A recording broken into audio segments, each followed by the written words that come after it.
Saviez-vous que les grands savants de l'islam ont défini des catégories d'actions pour rendre la pratique de notre religion plus accessible à tous? On va voir aujourd'hui comment ces catégories simplifient-elles notre pratique quotidienne.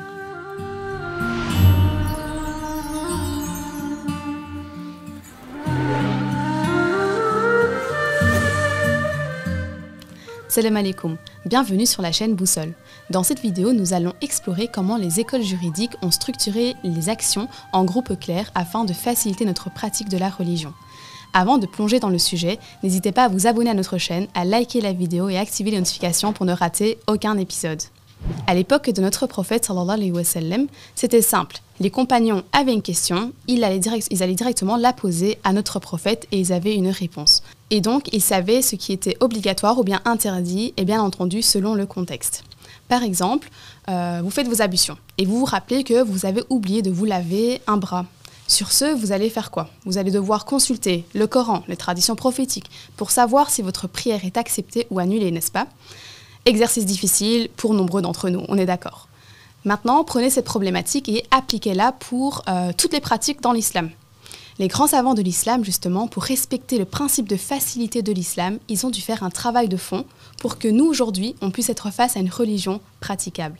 Les imams des mezheb, ces 4 grands savants, ont cherché à structurer l'enseignement de notre prophète pour le rendre accessible à nous, qui ne pouvons plus le questionner directement. Cette catégorisation permet d'éviter la confusion en définissant clairement ce qui est obligatoire, recommandé, interdit, etc. Imam Abu Hanifa, lui, a identifié 8 groupes d'actions. Il a défini le fard, le wajib, la sunna, le mustahab, le mubah, le haram et le mekrouh, et enfin le mufsid.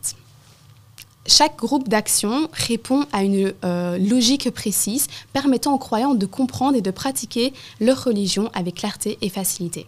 L'imam Shafi, lui, a défini 4 catégories. Il a défini le fard, la sunna, le mustahab et le haram.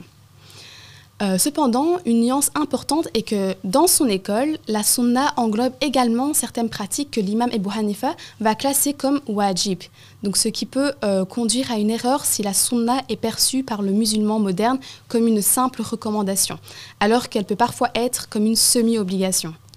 Donc, l'une de nos grandes erreurs est de traduire la sunna comme non obligatoire, ce qui fausse la compréhension de certaines pratiques, comme le sacrifice pendant l'Aïd. Les savants ont pris le soin de définir des niveaux de pratique afin de ne pas trop restreindre ou complexifier la religion, mais aussi pour donner aux croyants des repères clairs. Cela montre la miséricorde d'Allah à travers la diversité des pratiques dans l'islam, tout en maintenant une unité dans la foi et la base des actions. Pour résumer, les savants de l'islam ont classifié les actions religieuses pour rendre l'apprentissage et la pratique plus abordable, praticable et compréhensible, tout en respectant le principe de facilité voulu par l'islam. Cette catégorisation nous permet de suivre l'enseignement de notre saint prophète sallallahu alayhi wa sallam avec facilité. Que ce soit les 8 catégories d'actions définies par l'imam Abu Hanifa ou les catégories plus réduites des autres imams des mezheb, ces groupes nous permettent de pratiquer l'islam en toute clarté et sans confusion. Maintenant, mes frères et sœurs, nous devons nous renseigner sur les nuances de nos mezheb en consultant les traités de la jurisprudence, donc les fiqh, ilmihal en turc. Si vous avez trouvé cet épisode instructif, n'oubliez pas de vous abonner à la chaîne, de liker la vidéo et de partager cette vidéo. Assalamu alaikum wa rahmatullahi wa barakatuh.